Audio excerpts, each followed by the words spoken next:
that's on 2. That's channel 2. Channel 1, I got you switched to rear. I guess that's a line level. Alright, I'm going to turn this up until, I guess Peter's coming out. Oh, this is a nice little one. Just power. I don't know where you want to keep this. No, I usually just put her on the seat form. Does he turn it on? When they call. Okay. Hey, Steve. I'm sorry. They swapped. You got it? Yeah, we got it. I just, yeah, okay. Hey, John. Yo. I tried it. No, I know. Don't worry about it. This will be. I'll be okay. Huh? I'll be okay. Man, sorry. This is all. Get away.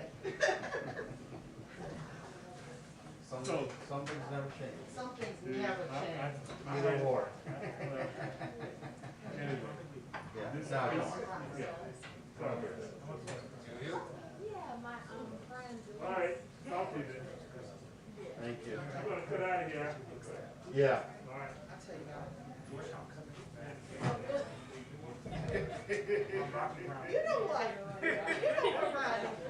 You miss me. That's all it is. That's exactly right. Right. And I was killed. I'm vaccinated.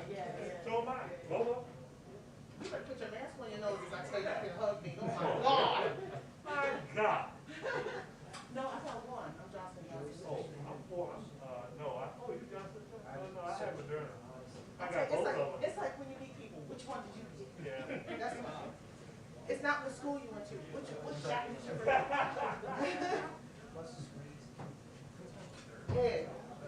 You was also you just stand here. Yeah, I got I've got the show. All right, I had an interview a week before. It hasn't worked out for me. I haven't heard of any, but just I heard I see you must be. Yeah. No. Just like there was like this snow in it. What's that? Because my first one actually. I don't know.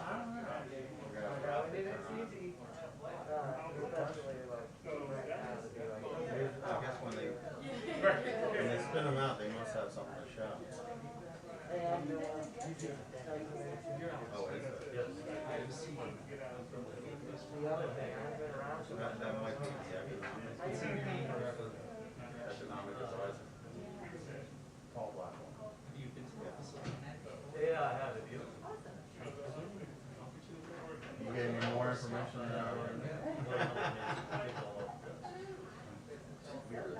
Oh, it's beautiful. Yeah, I can finally getting that. Yeah, so you were standing out there. You could just see the falling. It's like a snowstorm. You guys got one of those? Yeah, I know. How are you? Sure.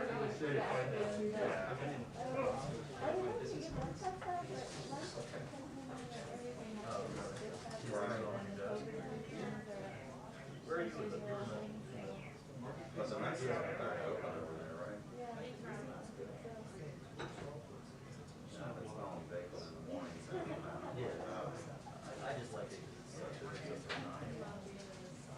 That's smelling barbecue.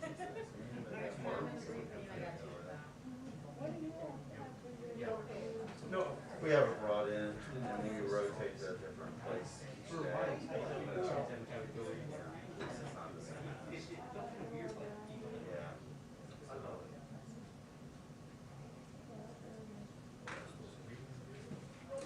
But if it's pre-COVID, at least the courier will come all the way in. Now we got the fans and pick it up. So. They did sweet grease there. Hey. I did. I just decided to take it. Not really. I went like, I was just gonna float it. You good? Hang in there. But most of it's been pretty good. Yep. Whatever we got. All right, thank you very much. President. There you go. Surviving. Now, have you had lunch yourself? Or? Right, exactly. Always here, right? Exactly.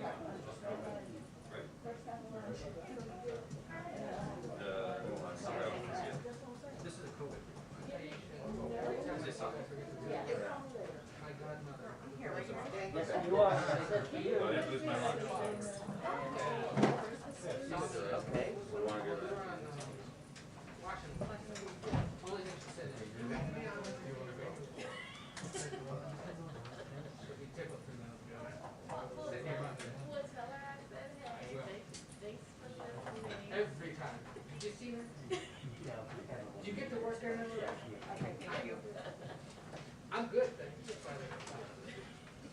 So, big fan of her. Wi-Fi password off the top of your head? No. On the. I took it. Oh. It's like a random letter in the number. Yeah.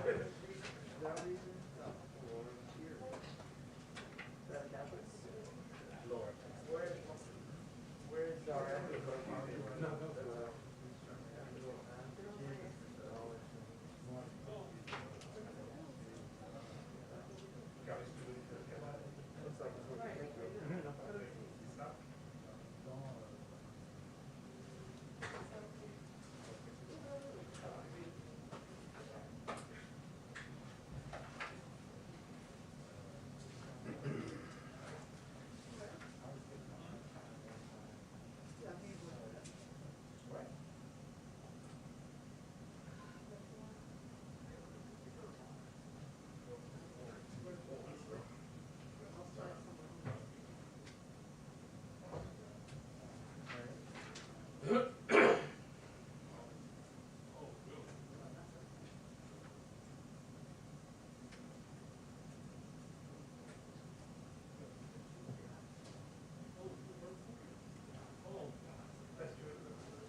I got sucked in.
Two-minute warning on the press briefing. 2-minute warning on the press briefing.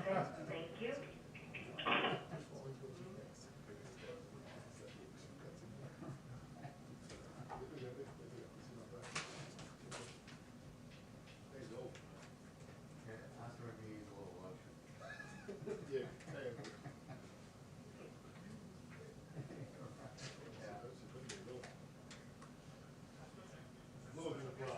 Yeah.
Good afternoon.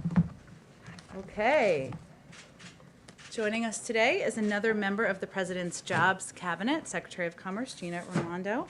As you all know, the Secretary was the first woman to be governor of Rhode Island, where she kick-started the state's economy and achieved a record number of jobs and the lowest unemployment in a generation, thanks to investments in infrastructure, education, and job training. As governor, she prioritized creating jobs, supporting workers, and improving the quality and availability of services in the care economy, including supporting wage increases for care workers. She also served as chair of the Democratic Governors Association in 2019. In 2010, she was elected General Treasurer of Rhode Island, receiving the largest number of votes of any statewide candidate. When she took office as General Treasurer, she tackled the state's $7 billion unfunded pension liability. Secretary is focused on a simple but vital mission to spur good-paying jobs, empower entrepreneurs to innovate, and grow and help American workers and businesses compete. As always, she can stay for a few questions. I'll be the bad cop, and with that, we'll turn it over to the Secretary.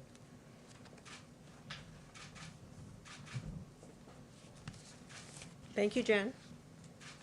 Good afternoon, everybody. Good afternoon.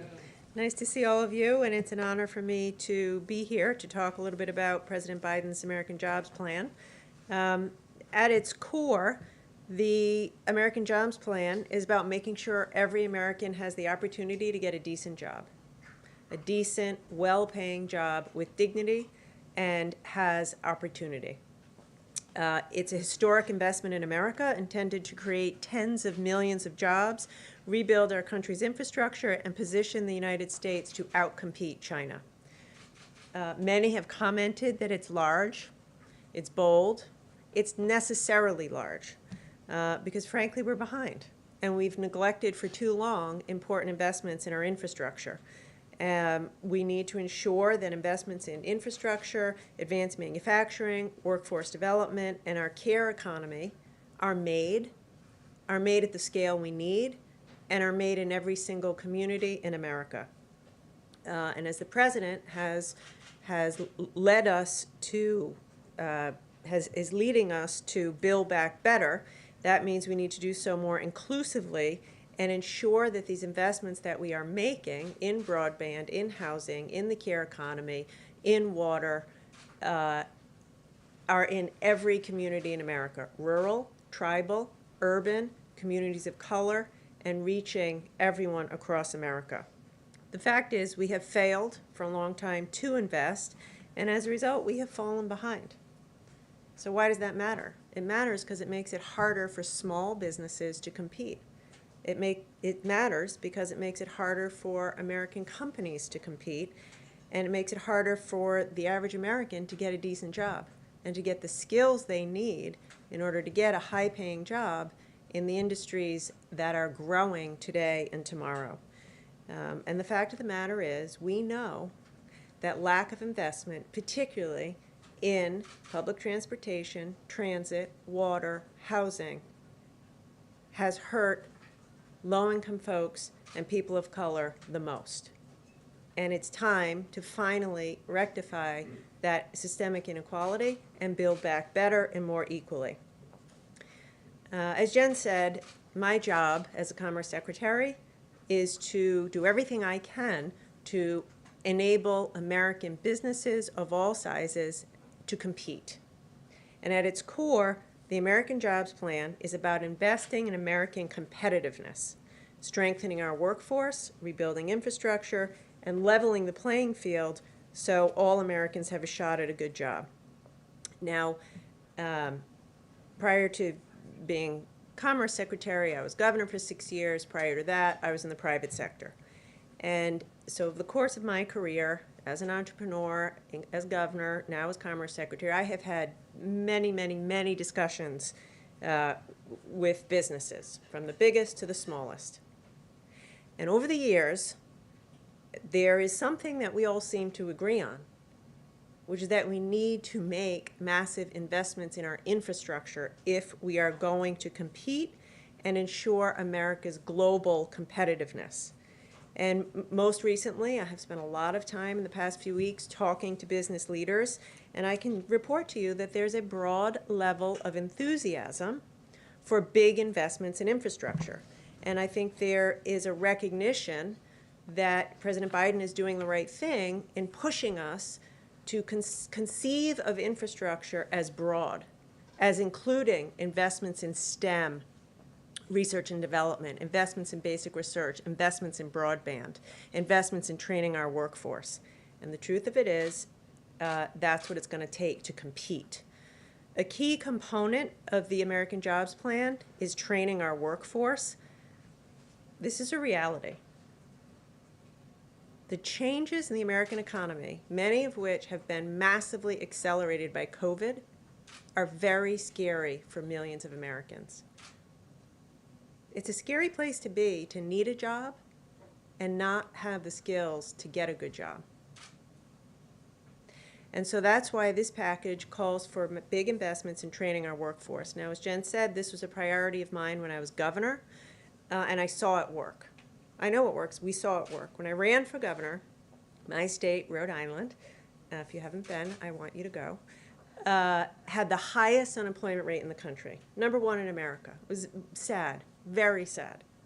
The unemployment rate in the building trades when I took over was over 20%. Think about what that does to a community. Before COVID, after a lot of our work, Rhode Island had more jobs than at any time in our state's history, because we leaned into it in a broad fashion, similar to what this package calls for: investments in infrastructure, working with business, and big investments in worker training. So the fact of the matter is, in order to compete, we have to have investments in apprenticeships, community colleges, STEM education, job training. My view is, if you have the guts in the middle of your career to go out and get some job training, to retrain yourself to get a new job, then we need to be there for you to provide high quality, demand-driven, affordable, if not free, job training. The American Jobs Plan also is about strengthening our supply chains, making things in America, making critical goods in America, creating good jobs in the process, and increasing the security that we have, knowing that we aren't overly dependent on other countries for critical supplies. We saw that on full display in COVID. Every governor knows what it's like to be up in the middle of the night, can't get your hands on PPE or ventilators or medicine because they aren't manufactured in America. We also need to invest in domestic manufacturing, particularly for critical industries like semiconductors. We all know semiconductors are the building blocks of our future economy. And as we go through the data and digital revolution, semiconductors underpin so much of the new technology where we'll see job creation. So we are living through now a global chip shortage. We're seeing that hurt businesses in every sector, and so we need to strengthen our domestic supply chains. The American Jobs Plan calls for $50 billion investment in semiconductor manufacturing and research, as is called for in the Bipartisan CHIPS Act. Finally, we need strong investments in our broadband infrastructure. We've seen more clearly than ever before that high-quality, affordable broadband isn't a luxury, but it's a necessity for education, jobs, and healthcare. But millions and millions of Americans don't have access to broadband, particularly in rural communities. I finally want to address one last component, which is the investments in the care economy. You might say to yourself, why is the Commerce Secretary talking about investments in the care economy? Because it matters. It is core to our competitiveness. In order for you to be able to go to work, you need to know that your loved one is being taken care of. And also, we have millions and millions of women, mostly women of color, working full-time, caring for our loved ones, living in poverty. It's time to make those investments so they can have a dignified job and so that we can shore up our communities. As Jen said, I did a lot of work of this as governor, and it's something that I'm very proud of President Biden and to be on the team of a president who's investing in the care economy. So fundamentally, this plan invests in American workers and businesses, small and large alike, so they can compete and win in the global marketplace. And I'm psyched to talk to you about it and proud to be on the team that's going to get this done. All right, Kristen. Thank you, Jen. Thank you, Secretary Raimondo, for being here. As you know, some Republicans have looked at this plan and said if you increase the corporate tax rate overall, in the long run, jobs could be eliminated. They cite one study, the Tax Foundation, that says that increasing the corporate tax rate will eliminate 159,000 jobs over the next 10 to 30 years. How do you respond to that criticism that in the long run, this plan kills jobs? I don't agree with that assessment. So a few points. First of all, every business leader I talk to, big and small, agrees we must make these investments in infrastructure in order to compete. If we don't invest in semiconductors, we're going to fall further behind. If we don't invest in job training, we're not going to have the workforce that businesses need to compete. So it's essential that we make these investments. With respect to taxes, there is not a shred of evidence to show that the cuts in 2017 increased growth or productivity. Actually, very little of it went into additional R&D. So the fact of the matter is the corporate structure today is broken. Many companies don't, large profitable companies pay no corporate taxes. So I'd like to think we can all agree that it needs to be improved, level the playing field, close the loopholes, and have a discussion around how we do this together to improve competitiveness. If it is raised to 28%, though, that would put the U.S. at one of the highest in the world. Does it have to be 28%? Would you go lower? Could you accomplish the same thing if the tax rate weren't raised to 28%? So there is room for compromise. That is clear. The president has said a few things. We have to get this investment done. He's charged us to work across the aisle and in a bipartisan way, and we need to pay for what we're doing. Like our proposal is to invest in 8 years and pay back over 15. Now we can have a discussion about that. Should we pay it back over 20 instead of 15? Is the rate not quite 28? Is it something, lower? So we want to compromise. What we cannot do, and what I am imploring the business community not to do, is to say, we don't like 28, we're walking away, we're not discussing. That's unacceptable.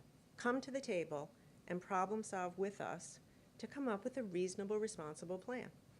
Thank you. Mario. Thank you, Madam Secretary. 2 questions for you. On the infrastructure side, how do you target and make sure that those projects help minority communities? I'm thinking of the situation in Jackson, Mississippi, for example, Flint as well.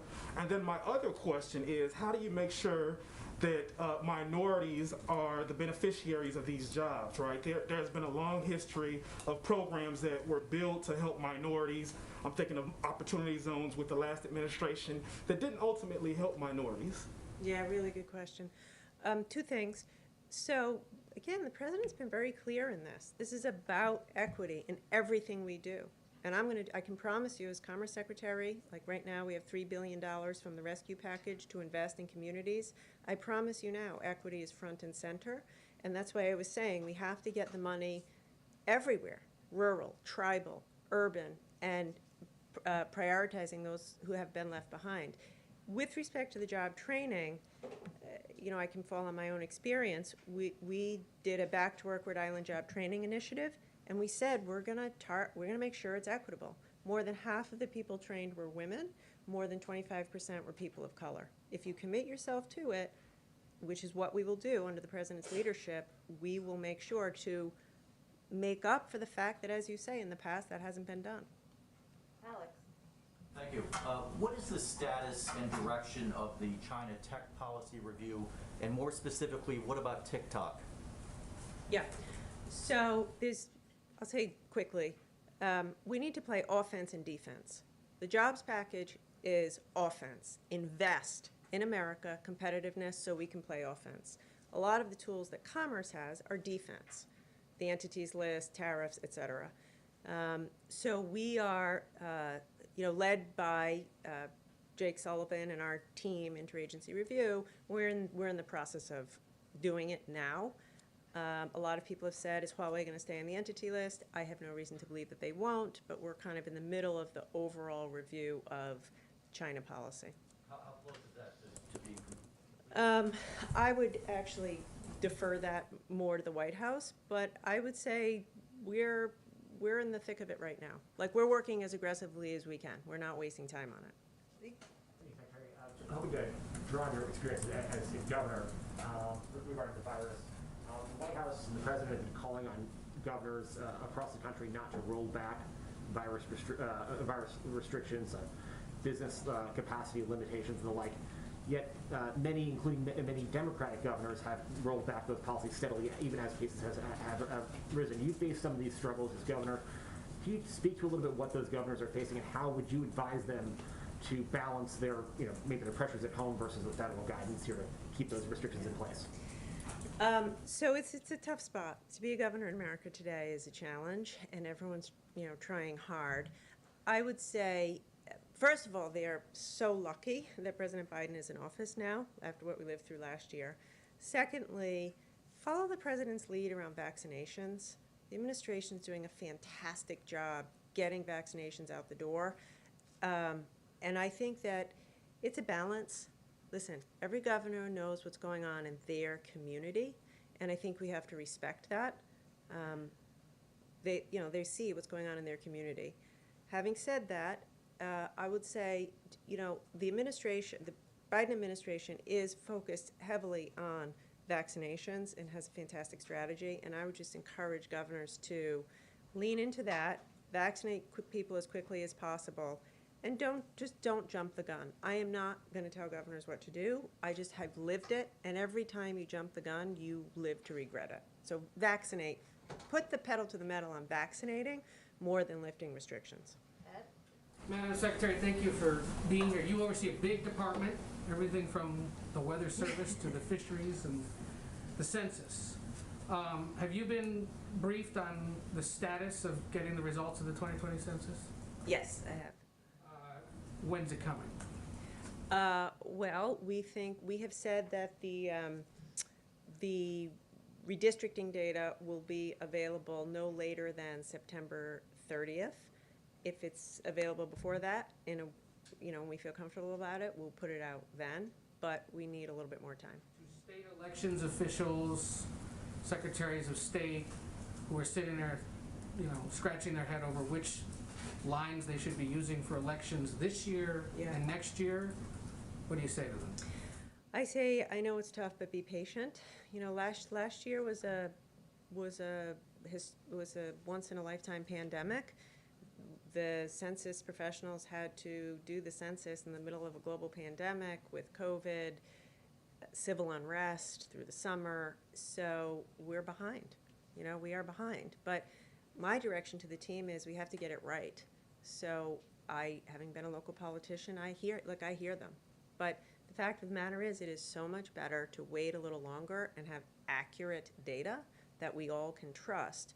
So I rest assured, if it's ready before the 30th, we'll put it out. But we are prioritizing accuracy over rushing it out. There's one wonky bit of this, though, and it's the subject of lawsuits, differential privacy, or the idea of using essentially funky math to sort out some of this. Have you been briefed on that, and do you think that was a good idea at this point to have done it that way? Would you recommend doing it that way in the future? So in this regard, I have to rely on the experts. The experts at the Census Bureau are top-notch, career top-notch statisticians and demographers. Here's the reality. What you're referring to is a statistical technique that is intended to protect people's privacy. It's the first time we've used it. Today, the way quantum computing and computing is such that there can be privacy hacks today that weren't technologically available 10 years ago. So in order for us to keep up with that and protect people's privacy, we have to implement new techniques, and this is one of those new techniques. So yes, I think it's justified. You gotta be the last one. Thanks. But we'll invite her back. Thanks, Madam Secretary. Two quick ones on infrastructure for you. A friend of this White House, Senator Chris Coons, said today that he thinks it's more likely that Democrats ultimately will end up with a less robust, his words, infrastructure package. He says it's could end up looking one that's more directly targeted at what he's calling hard infrastructure. Is that an accurate prediction to you at this stage? And then My second question, I'll just tack it on here. The president, you're one of the 5 cabinet secretaries that President Biden tapped to kind of go out and sell this, his words, to engage the public. What has that entailed at this point, specifically as it relates to getting these Republicans on board with this plan? Talking to them, you know, sitting down, listening, engaging them. As I said before, we have put forth a bold proposal and a reasonable way to pay for it. There are other ideas. So what I'm going to do, and all the cabinet is doing it in the White House, is sitting down with our Republicans, friends, and Democrats, and business leaders, and saying, okay, if you don't like this, what's your idea? How do you think we ought to pay for it? If we are proposing paying for it over 15 years. What do you think? So I think, again, it's all about finding that compromise and actually delivering for the American people. So that, anyway, I think broad engagement. Face-to-face conversations with? If you include Zoom as face-to-face, I would say very many. Only a few actually face-to-face, but a lot, a lot. And I plan to do even more of it. Like, we're serious about this. We want to get this done. There's a lot of different ways to do it. The president does what a leader does, puts forth his ideas. Now let's get to work. Let's talk about it. Where do we tweak it? Where do we change it? With respect to Senator Coons, I am not going to disagree with his assessment because he's been up here longer than my 4 weeks. But, look, I think it's early to say. The president put his plan out a week ago. Let's give it a shot. Let's go big. I can tell you this, every single business leader I've talked to applauds the fact that this package is more than just roads, bridges, and water. Like, come on, 35% of Americans in rural areas don't have broadband. You cannot have a modern economy without that. We have a crisis in semiconductor manufacturing. You cannot have a modern economy without that. So I hope that that isn't where we settle, because we'd be shortchanging American people, workers, and businesses. All right, Jeff, you're so convincing. Thank you. Secretary, just to follow up on Alex's question about TikTok, can you just clarify what your position is on whether TikTok needs to be sold by the Chinese company ByteDance that owns it now? And can you also give us a broad view of your advice to President Biden on tariffs with regard to China? I would say here's my broad view, and I don't want to get into details on any particular company. My broad view is what we do on offense is more important than what we do on defense. To compete in the long run with China, we need to rebuild America in all of the ways we're talking about today. And by the way, do that with our allies. We have to work with our allies and find common ground where we can. With respect to tariffs, there is a place for tariffs. The 232 tariffs on steel and aluminum have, in fact, helped save American jobs in the steel and aluminum industries. So what do we do with tariffs? We have to level the playing field. No one can outcompete the American worker if the playing field is level. And the fact is, China's actions are uncompetitive, coercive, underhanded. They've proven they'll do whatever it takes. And so I plan to use all the tools in my toolbox as aggressively as possible to protect American workers and businesses from unfair Chinese practices. Yumish, I don't want to leave you hanging, and you're the last one hanging. At the risk. Well, this is great. Thank you, Madam Hopefully Secretary. the Secretary will come back after this. Go ahead. It depends what she asks. Yeah. Right, that's a lot of pressure. But thank you for taking my question, Madam Secretary. What do you say to a business owner who's looking at the U.S. and wondering, why should I start a company here when I could possibly do so in another country more cheaply? How do we stay competitive as the United States for that business owner's company? So I'd say a few things. One, you cannot get better than American workers, American ingenuity, American innovation. Two, this jobs plan will enhance American competitiveness. I know from being governor, businesses want to locate in communities with good infrastructure, good public transportation, clean water, excellent public schools. That's where businesses want to be. That's where their employees want to work. So if we pass this package, it will massively, businesses will want to be here, will want to be here more than they do now. Also, the whole point of the tax reform as proposed by the administration is to get rid of the loopholes, level the playing field between big businesses and small businesses. I don't know any small businesses in Rhode Island who are shielding their profits in tax havens around the world. Like, it'll level the playing field, raise more money, and allow us to invest in job-creating infrastructure and job training. So as a former business owner and as a former governor who recruited businesses, I think it's a winner for business. Is there an alternative other than the 28%? It sounds like Yes. you're a little open. What else could the White House come up with to pay for the infrastructure? Let's bill? have the discussion. Let us have the discussion. We put a plan out. Tell us what you think is an alternative, reasonable plan. But I would say, don't shortchange America. Don't come back and say we only need $500 million of infrastructure, because we don't. Because if we do that, we'll be in the same place or a worse place 10 years from now. So yes, we're wide open. Reasonable people can disagree. We'll find compromise. But let's go big and let's do what's required. All right. Thank you so much for joining us. Bye. I can't believe you do this every day. You don't. All right. You're here. Right. Lots of questions about COVID and Iran. A couple of other items for you all at the top.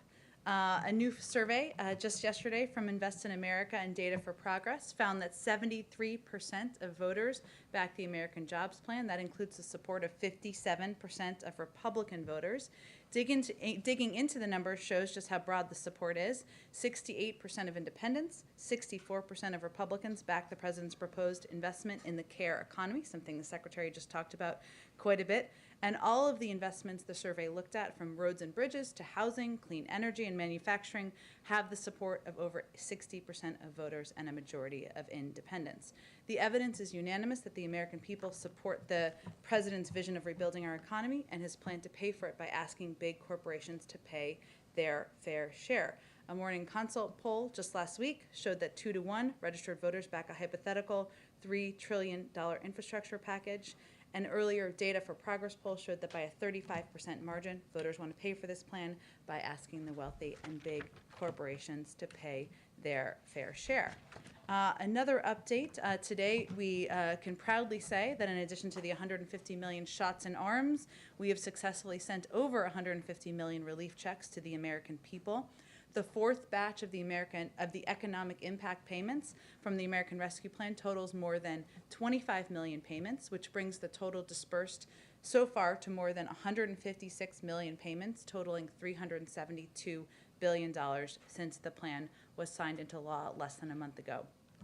The largest block of these latest payments went to Social Security beneficiaries who didn't file a 2020 or 2019 tax return and didn't use the non-filers tool last year, which is consistent with our view that it would be more challenging. The easiest would be those who had information that the IRS had, and it would become more challenging. So this is a more challenging group, but this is certainly good news. Within 2 weeks of the American Rescue Plan becoming law, the IRS and Treasury had started dispersing 170 million payments. At a similar point during the first round of economic impact payments authorized a year ago, the first payments had yet to be completed. So just to give you a point of comparison. It's also important to note, and I know there's been some coverage of this, the IRS has been consistently underfunded, with 20,000 fewer staff available to help Americans. That's over the last 10 years, 20,000 fewer. And our commitment is also to working on this problem and hiring more personnel at the IRS. The President's Rescue Plan secured an additional $1.5 billion to help the IRS get checks out checks and modernize. And we are pleased that since the beginning of this administration, the inherited backlog of 2019 returns has been cut in half. One other update, good news you can use, I'll put it in that category. Health and Human Services Secretary Becerra announced that more than 500,000 Americans have already signed up for coverage on healthcare.gov since the beginning of the special enrollment period. Nearly 15 million Americans who currently lack health insurance and many current enrollees are eligible. An average of 4 out of 5 consumers currently enrolled in marketplace coverage can now find a plan for $10 or less a month after the tax credits. Finally, the First Lady announced earlier today, was joined virtually by U.S. military families, advocates, and stakeholders from around the world as she set forth the priorities of joining forces. She spent the last few months hearing directly from military families, caregivers, survivors, and visiting military installations across the country. The mission of joining forces is to support those who also serve. The work and priorities of joining forces will center on the needs of military families in the areas of employment and entrepreneurship, military child education, and health and well-being. It was important that she relaunch this initiative within the first 100 days. With that, Zeke. Thanks, Jen. A couple of farmhouses want to get started. First, there's some confusion yesterday about the U.S. policy with regard to the Beijing Olympics next year. Is it the U.S. policy now that American athletes will participate in those Olympics, and is the U.S. government going to encourage American spectators to travel to China to view those games? Well, these are the Winter Olympics of next winter, I should say, so some time away as it relates to the second part of your question, and certainly our hope is that we are at a point where enough people across the country and hopefully around the world have been vaccinated, but we will rely on health and medical experts on that particular piece. Our position on the 2022 Olympics has not changed. We have not discussed and are not discussing any joint boycott with allies and partners. We, of course, consult closely with allies and partners at all levels to define our common concerns and establish a shared approach, but there's no discussion underway of a change in our plans regarding the Beijing Olympics from the United States point of view. And then, 2 questions on timelines. One with regards to the ongoing talks in Geneva right now regarding the JCPOA. What is the timetable for bringing Iran back into compliance and in terms of the breakout time for the potential of a nuclear weapon? The timeline for getting them back at the table for direct... What is the ultimate timeline in terms of getting them back to the table? Not the timeline for the specific round of talks, but the longer-term times to be able to get them back into compliance.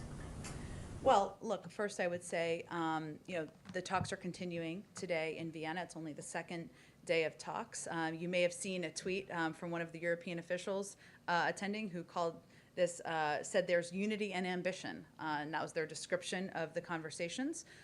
This is just a constructive early step. We're at the earliest part of the process here. The primary issues, as you know, that will be discussed are both steps that would need to be taken for Iran to come back into compliance and the sanctions relief steps that the United States would need to take. But we expect these conversations to be difficult. We expect this to be a long process, and we're very much at just the beginning period. There is time from the U.S. perspective for these talks to continue. Is that months? Is that years? What scale are we looking at? I can't put a timeline on it, Zeke. We do feel, of course, that diplomacy is the right way to approach this challenge. That doing that in coordination and close cooperation with our partners is also exactly the right approach. That's what we're doing and what we're focused on now. It is a good sign and a good step that we are engaged in, even though these conversations are not direct at this point in time. But again, we're at the beginning of the process. I expect they may have more to read out once they complete this round of talks. And the second timetable question, we heard the President talk a lot about when Americans will be eligible to get vaccinated. What is the President's timetable by which point all Americans should have already been vaccinated? What is his goal, his deadline for Americans to actually get the shot in arms? Well, there's a role that the federal government can play, led by the President, of course, increasing the number of vaccine supply we have. He's done his job in that regard. We're going to have enough vaccine to vaccinate, more than enough, I should say, every adult American by the end of May. He has increased and invested in the number of people we have as vaccinators, increased the number of vaccination sites around the country, more than doubling the number of pharmacies, investing in mass vaccination sites, investing in community health centers. It is now incumbent upon the American people to do their job and continue to mask up, get the vaccine when they're eligible. We, of course, just launched a massive public campaign that is both paid media as well as investment in community organizations. But I can't make predictions for you here. That is going to be determined in large part by the American public.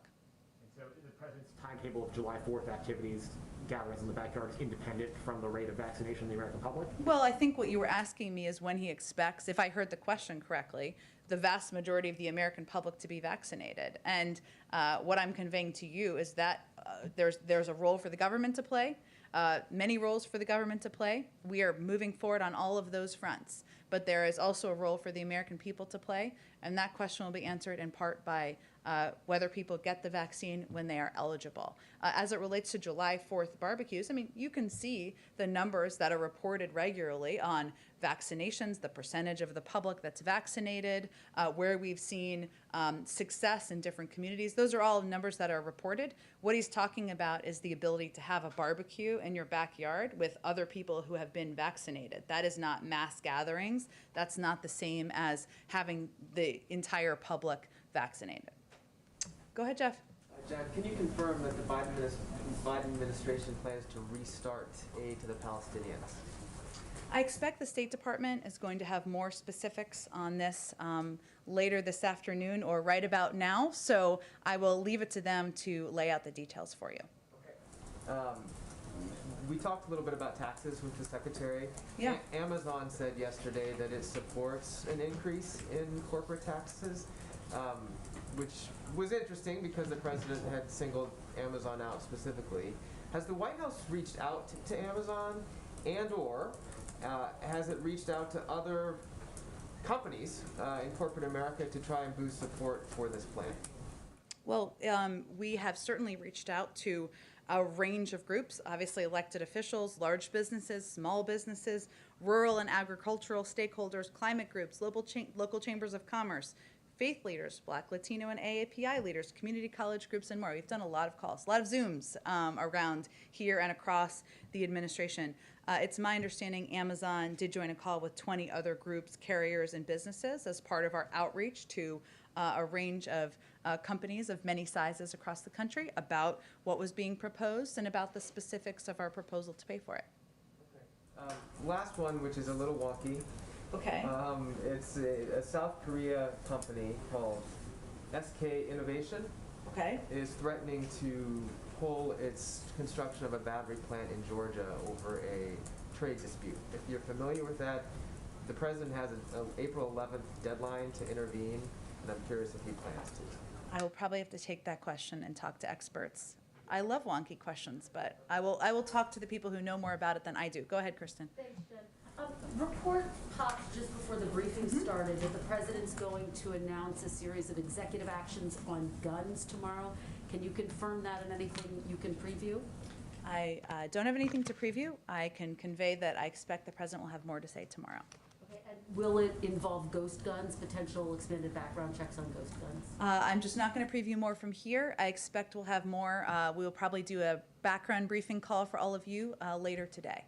Okay, just to follow up on something Secretary Raimondo said, she was very clear that there is room to compromise on increasing the corporate tax rate to 28%. As you know, Senator Manchin is saying he wants it to be as low as 25%. Is there a scenario where the president would go that low?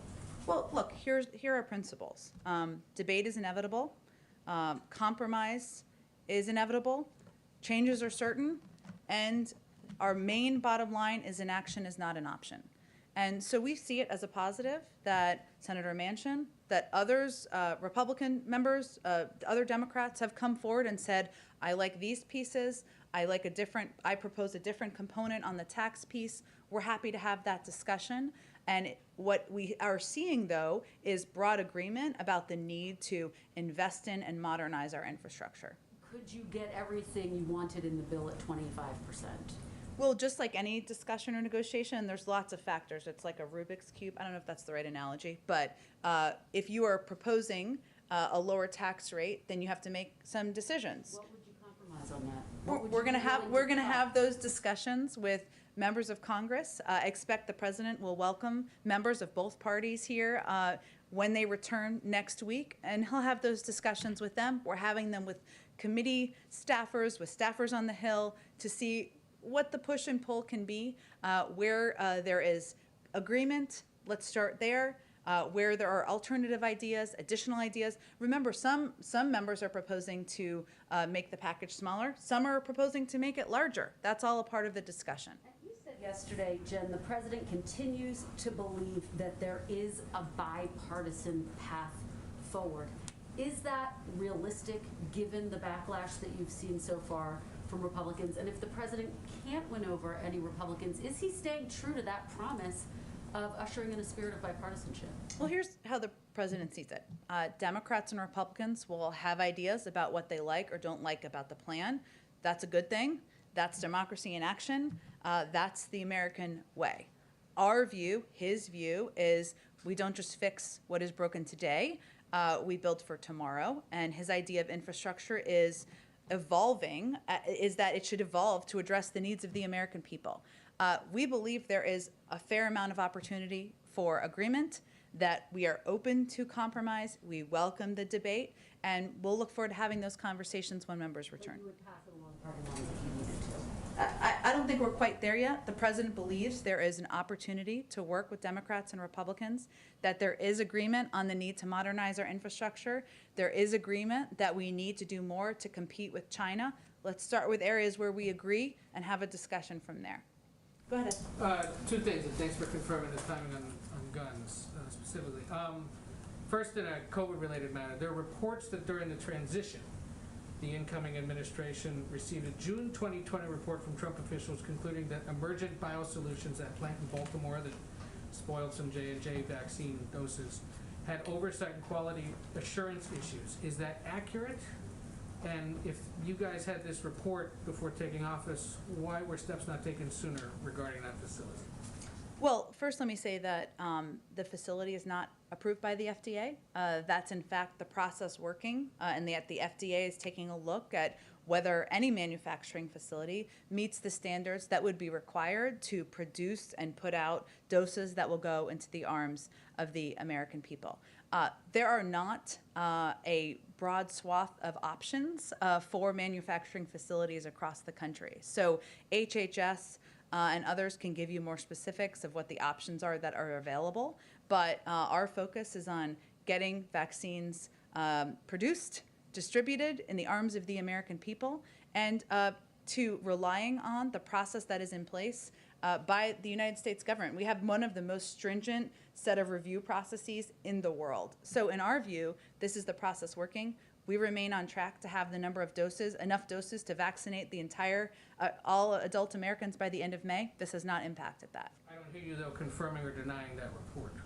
I'd have to check on the specifics of the receipt of a report, but again, it was, it's still not approved by the FDA, the manufacturing facility and the site. And then Amnesty International says that Alexei Navalny is being incarcerated in conditions that amount to torture and maybe slowly killing him. Is there any reaction from here regarding that? Also, you said on February 23rd, I think you've said a few times since, that it would be weeks, not months, before the Biden administration responded to the SolarWinds hack and other Russian misconduct. I also recall you telling us some of it would be seen, some of it would not. Any updates on all that? Weeks, there's lots of ways to define it. There Still are lots of weeks. ways to define it. It is still weeks, not months away. I don't have an update on the exact timeline. I will say on the reports you referenced of Mr. Navalny, we are disturbed by reports that Mr. Navalny's health is worsening, that he's on a hunger strike to demand access to outside medical care. We urge Russian authorities to take all necessary actions to ensure his safety and health. So long as he is in prison, the Russian government is responsible for his health and well-being. We will continue to monitor the situation closely. I would also reiterate that we consider Mr. Navalny's imprisonment on trumped-up charges to be politically motivated and a gross injustice, and we stand with like-minded allies and partners in calling for his immediate release, as well as an end to the persecution of his supporters. Go ahead. Thanks, Jen. Quick one on Senator Coons' comments from this morning. He also said today that if it's clear by Memorial Day that Republicans aren't willing to get on board with this, that at that point Democrats perhaps just roll this into a big package and move on. So is that the timeline for this White House as well, that Memorial Day is the decision, the deadline to sort of make this decision to fish or cut? I'm not here to set a new deadline from here. We would like to see progress by Memorial Day. We would like to see the bill passed this summer in order to get these vital investments out into our economy and out into rebuilding our infrastructure across the country. I will note that there are a range of points of view. As I said in response to Kristen's question, some feel this package should be smaller. Some are calling for a larger package. Some believe that it should be paid for in different ways. Senator Coons is one of those individuals who will certainly have a role to play in having these discussions, but it's important that we allow the process to play itself out, have those ideas put forward, have debates, have those discussions, and we'll see where we go from there. I have a couple questions on immigration, if I may. Sure. Is the administration considering restarting some construction on the border wall to plug in holes in gaps of areas where the construction stopped after the president took office? Well, wall construction remains paused. There is a review underway, taking a look at the funds that had been allocated when the administration took office, as you know, but funds had been diverted from military construction projects and other purposes toward building the wall. That was not something we, of course, supported. There are some components of the wall that had already been allocated, the funding to continue building by Congress, so we're working within what is allowable. But our focus is not, we don't believe the wall is an answer. We have never believed the wall is an answer to addressing the challenges, immigration challenges at the border. That's why we're proposing an investments in smart security at the border, why we're driving what we see as 21st century solutions for border management, and why we believe we should build a functioning immigration system. There's a review underway of kind of where this funding had been allocated and not, but it's currently paused for the most part. The president had said he wouldn't build one more foot of the wall, but you're saying some monies could still be used to fill in the gaps on construction on the No, I'm saying that some had been allocated already. Previously, we're working within what our limitations are by law, but we believe, we have never believed that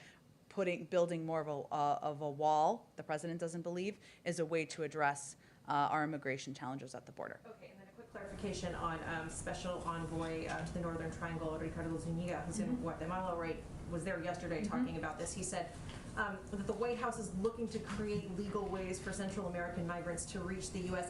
Is that, could you explain more on if you know what he was talking about? Is that what President Biden has talked about, allowing folks to apply for asylum in their home countries, or are there other options being considered?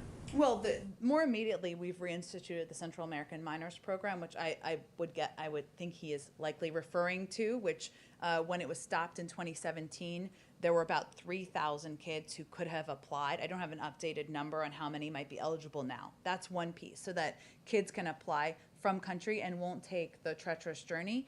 But we also believe that there needs to be reforms to the whole process, make it more efficient, more effective in terms when children come to the border. That's part of what we want to discuss through legislation. So he could have also been referring more broadly to the longer term changes that need to take place, but more immediately, there of course is the Central American Minors Program. Go ahead, Mario. Thanks, Jen. The UK variant of the virus is now the most common in the US. We're seeing things like outbreaks in high school sports.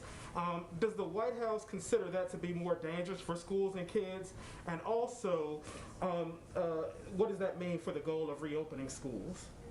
Well, in terms of the impact of the variant, I would refer to our health and medical experts to give their assessment of that. We remain focused on and committed to our objective of reopening schools 5 days a week and having kids in school learning. We believe that the mitigation steps that have been put out by the CDC give a good guideline for doing exactly that. There was actually some data that was put out that is a little outdated, as these things sometimes go, because it's more from February, that showed that we are close to, even at the end of February, reaching that mark of 50% of schools open 5 days a week. And then kind of similar to that, we're seeing people who work in the retail industry increasingly afraid for their lives, their health and safety, as customers refuse to mask up. What's the White House looking to do to protect them? Are you looking at revisiting, legal authority for a national mask mandate? I mean, what's kind of in the toolbox there to help these workers? Well, first I would say one of the steps we can take from the federal government is ensuring there is vaccine supply available across the country to ensure Americans are vaccinated, that these individual workers, that these employees in these businesses and stores, every one of them will be eligible on April 19th to get a vaccine. That is, they will be able to get in line at that point in time. That it provides clarity and hopefully provides some certainty on their own safety. We also, of course, work with businesses and convey directly to businesses, just as we do to leaders across the country, about the importance of abiding by public health guidelines, and whether that is ensuring that masking up, hand washing are used as models in these locations. You know, these are also entities and businesses that we're in touch with around the country as well. Go ahead, Aisha. This is your first time in the briefing room, right? Since the Biden administration. Yes, since the Biden Yes. Yes. And it's my wedding anniversary. So it's a big Oh, day. happy anniversary. Well, and here you are with us. And here I am with you guys. So Ed got you a cake. That was so nice of Ed. I know you'll allow me a lot of questions Yes. for that. Yeah, of course. You know, so starting off on the issue of North Korea, think tanks like Beyond Parallel and other North Korea watchers have observed yesterday that North Korea moved a submersible missile test stand barge. And along with that, there has been activity at other sites related to weapons in North Korea. Is the administration concerned that North Korea may be ramping up for more testing, more provocative actions? And if so, what would be the response to that? I've seen those reports. I would send you to the Department of Defense. I'm just not going to be able to get into more details from here. Is there, with sanctions already in place, very heavy sanctions already in place on North Korea, is the U.S. limited in how it could respond to potential provocations from North Korea? You know, again, I would send you to the Department of Defense for that. If you're asking about specifically military action or military considerations, I would say, broadly speaking, we have a clear objective as it relates to North Korea, which is denuclearizing the North Korean peninsula, the Korean peninsula, I should say. We're, of course, continuing to enforce sanctions. We're consulting with allies and partners. We are prepared to consider some form of diplomacy if it's going to lead us down the path toward denuclearization. So that is broadly how we view. There's also a review that's underway within the administration. But on the specific reports, there's just not more I'm going to be able to convey from here. Issue, President Biden, when he was a candidate, pledged that within the first 100 days, there would be a commission on policing oversight set up. I know that we still have some more time in the first 100 days, but what is the status of that? And, you know, where do things stand with that commission? I don't have an update on the commission, but I would convey to you that from our consultation with Congress, with the groups, our focus right now is on the George Floyd Justice in Policing Act. We believe we must continue to press ahead to pass meaningful police reform. The president would love to sign a piece of legislation, would love to have it on his desk. We're encouraged by some of the engagement we've seen, pleasantly surprised in some cases, in the Senate, and that is where we feel we can have the most impact at this point in time. So is the commission still on the table, or is that something that is not being thought of right now? I just don't have an update on it, but we are focused on working with members, with advocates on many sides of this debate on how to move things forward, and we feel the George Floyd Justice in Policing Act is the most constructive, effective, impactful way to do that. The president is talking more openly about sharing vaccines with the rest of the world. Why is that? And how soon does he think that the U.S. will be at a point where he feels confident sharing more of the vaccines, vaccine doses with the rest of the world? Well, I would say that his focus remains on ensuring that adult Americans are vaccinated. We also plan for contingencies, including the fact that there's ongoing research. We've seen some reporting, of course, on which vaccine is most effective with children. As we've seen even in recent weeks, things happen, and we have to plan for contingencies as well. But when we are confident about our supply, about our ability to provide for the American public, the president is absolutely committed to playing a constructive role in being a part of the global community's efforts to get the pandemic under control. That includes through COVAX. It could include direct conversations with countries You've seen we've already lent doses to Canada and Mexico. So we remain committed to that. I can't give you an additional timeline at this point in time. Go ahead. Back to immigration, and particularly the Northern Triangle. The Vice President's assignment to try to, address the root causes of migration. How do you going to measure success? How do we measure success? On that issue, yeah. Well, I think that we know that addressing the root causes means working with these countries to help create a collaborative and a cooperative approach to addressing what the circumstances are on the ground, whether that is economic challenges, response to challenges related to hurricanes that have impacted a lot of these communities. And what we're trying to do is work with them to determine how we can get to these root causes to reduce, to disincentivize travel from the region. But I mean, will you have a numerical measure, any kind of tangible measure of success, benchmarks, that sort of thing?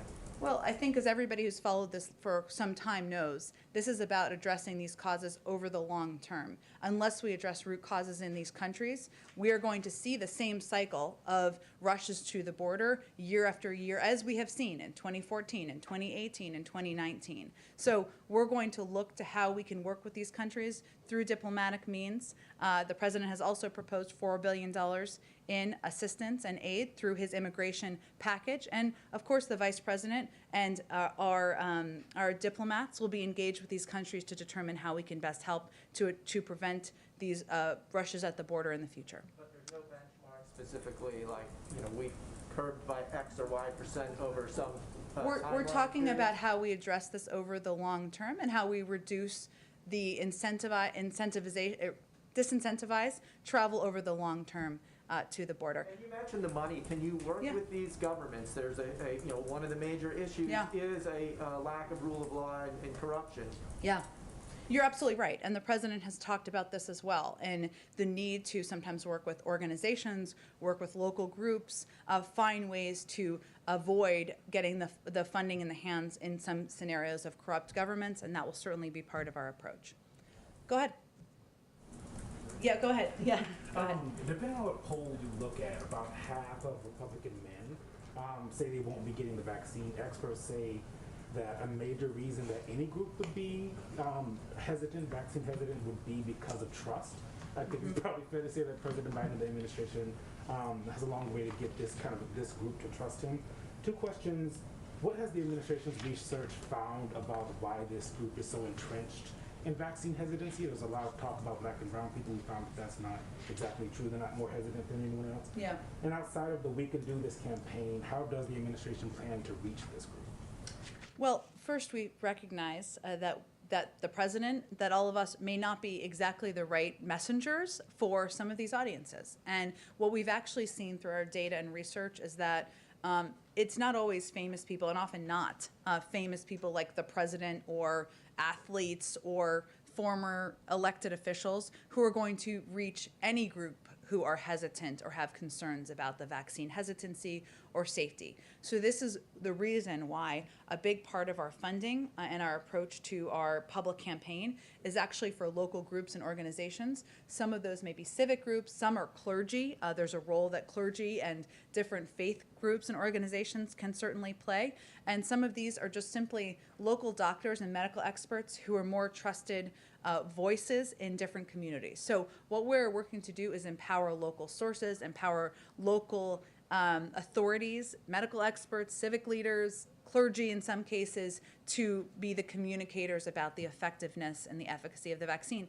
I will say one of the things that is sometimes not understood, or people don't see in the data, but we've seen in the data, is that the issue, we've seen a reduction in hesitancy as it's defined, and you referenced black and brown communities, certainly a reduction in hesitancy. The issue is now access. This is true in whether you're talking about conservative white people or you're talking about communities of color. It's now at the point where people are saying, look, I'm confident or I feel comfortable in taking the vaccine in many cases.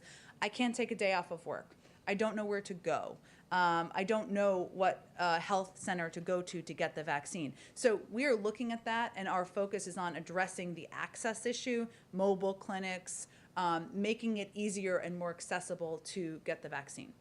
And we've also said the president's being updated on the trial of Derek Chauvin. We're probably weeks away from a verdict, but regardless of the outcome of the trial, does the president plan to address the country upon its conclusion?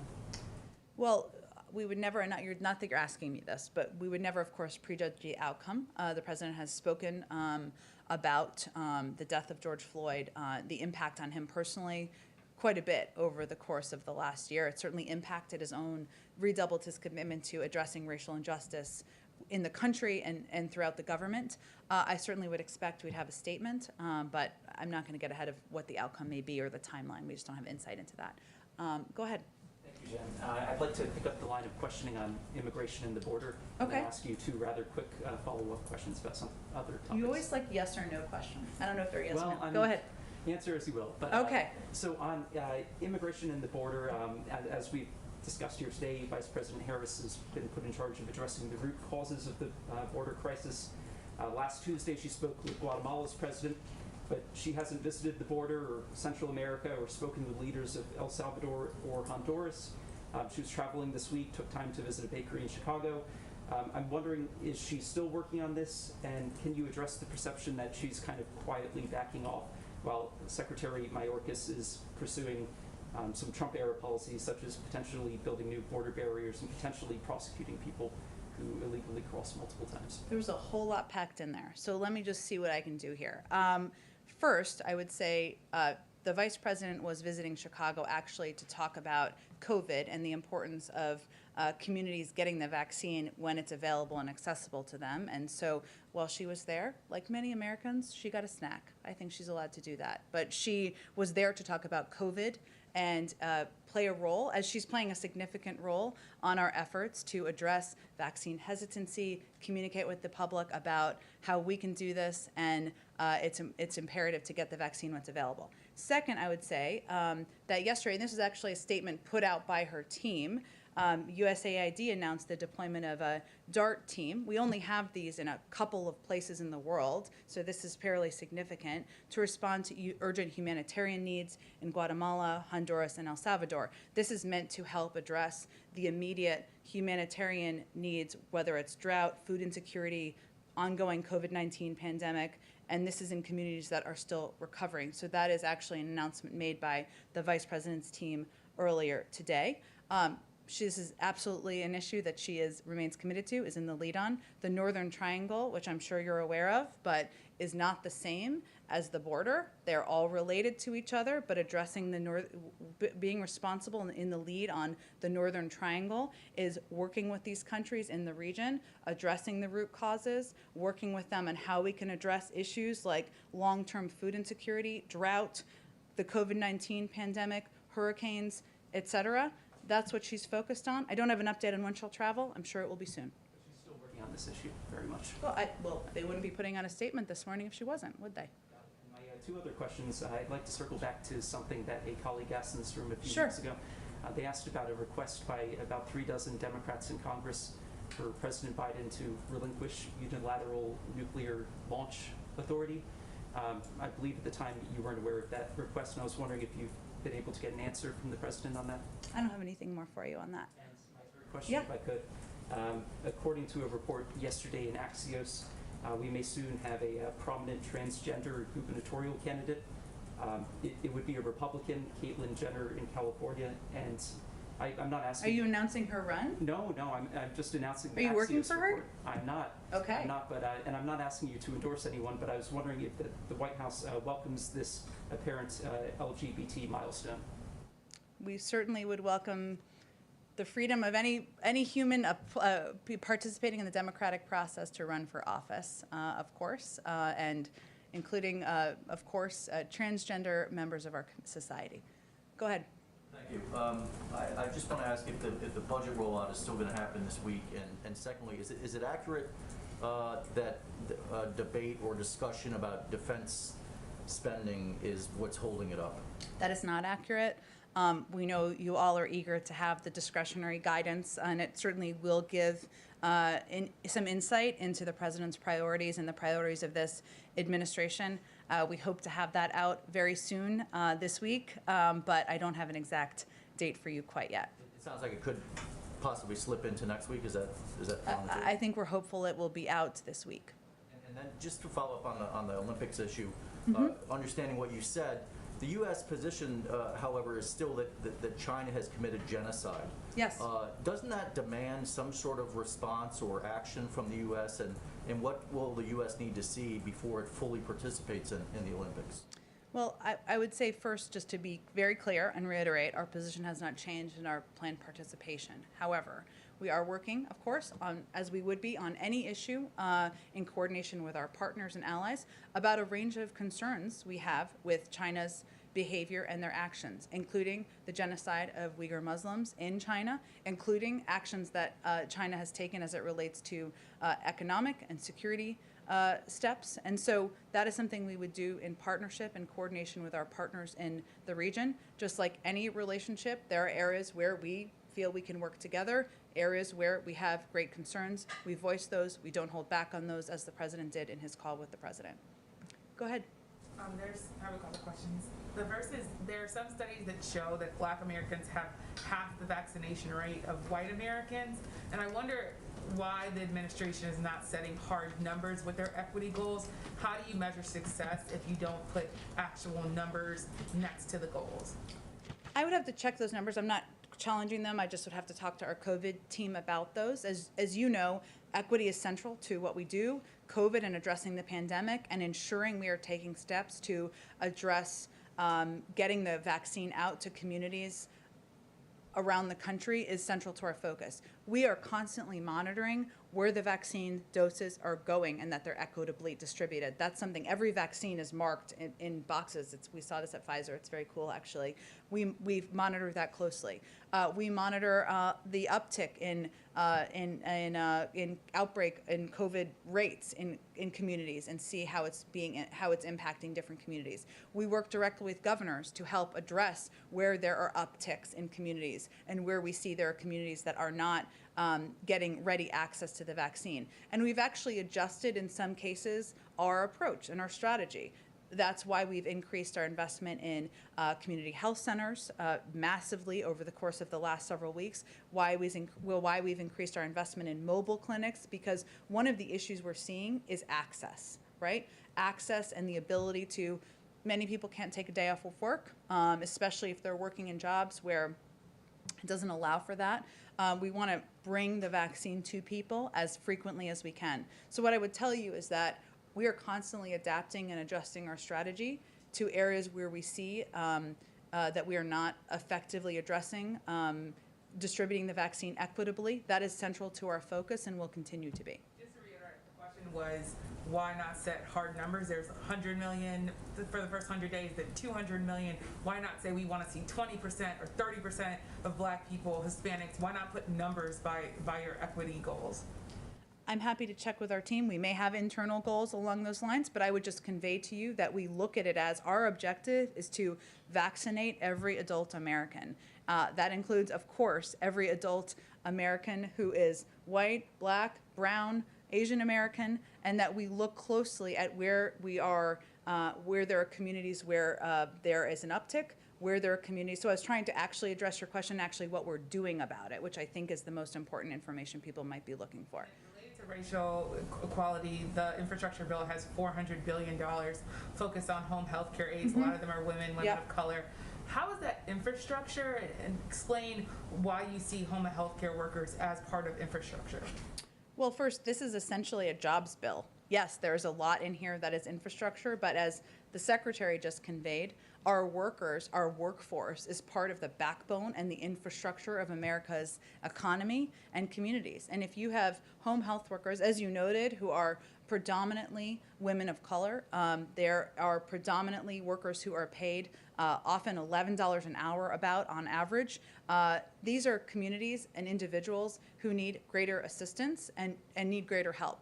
In addition, the people who are impacted most by the need for caregiving are women. We see that statistically. About 2 million women have left the workforce as a result of the pandemic. And so our objective and our focus is on addressing physical infrastructure, the infrastructure that is going to help us compete, including broadband. Here, this is a broadband map. I love maps, don't you guys? this shows where there is not great broadband around the country, which I think is so interesting and shows you how much we need to do, what we need to do to address it. But if we're going to get women back in the workforce, this is an area where we need to address, and so the President felt it was an important and imperative part of the package, and as the Secretary noted, it's something that many businesses are also welcoming.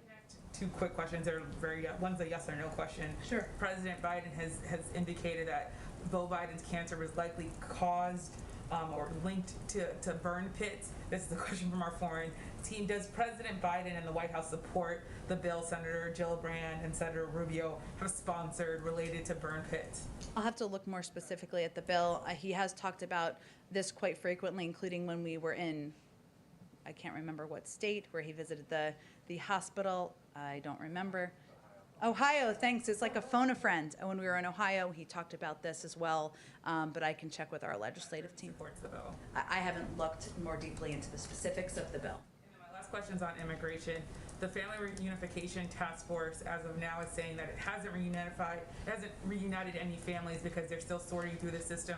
I wonder, can you talk a bit about why they haven't been able to reunite families, and what are the concerns and challenges that maybe are even more pronounced than you would have thought they were going to be? Sure.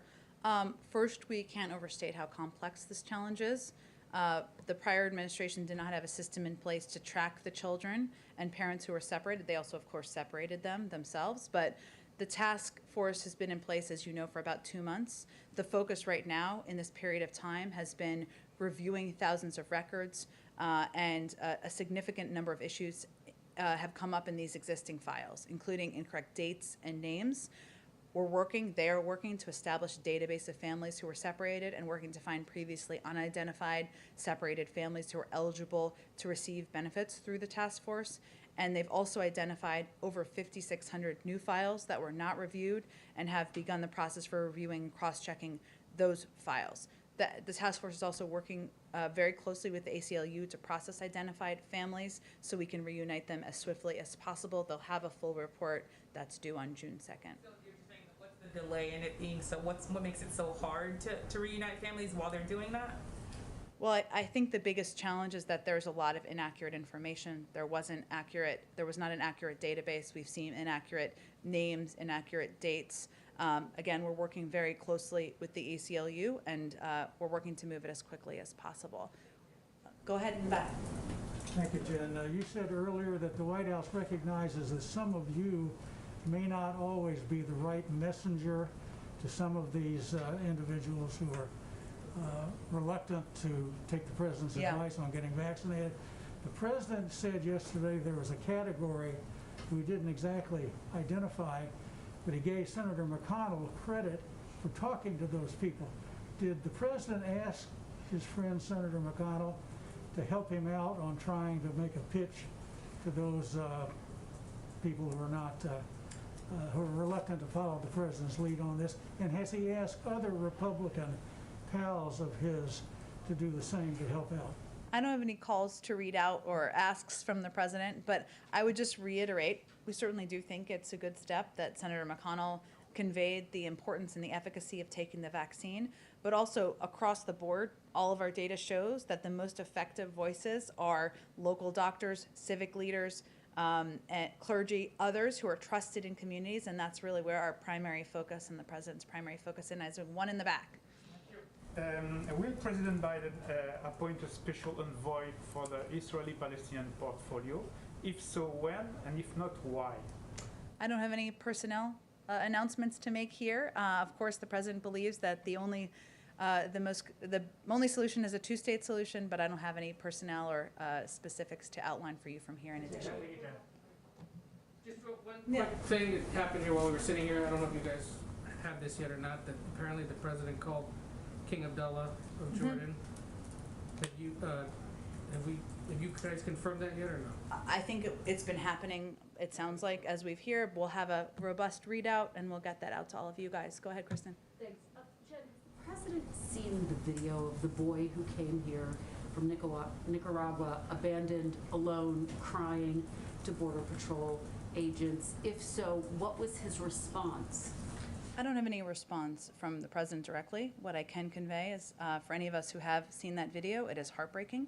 It's a reminder of how treacherous the journey is, and it is a reminder of how important and imperative it is that we put in place reforms to our immigration system, that we convey clearly how dangerous this journey is, and that we take steps like the Central American Minors Program to make it possible to apply for Northern Given countries. what's happening at the border, why hasn't the president, why hasn't the vice president visited yet? Visited the border.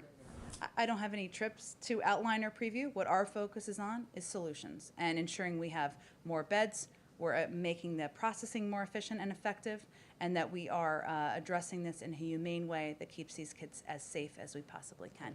Thanks, everyone.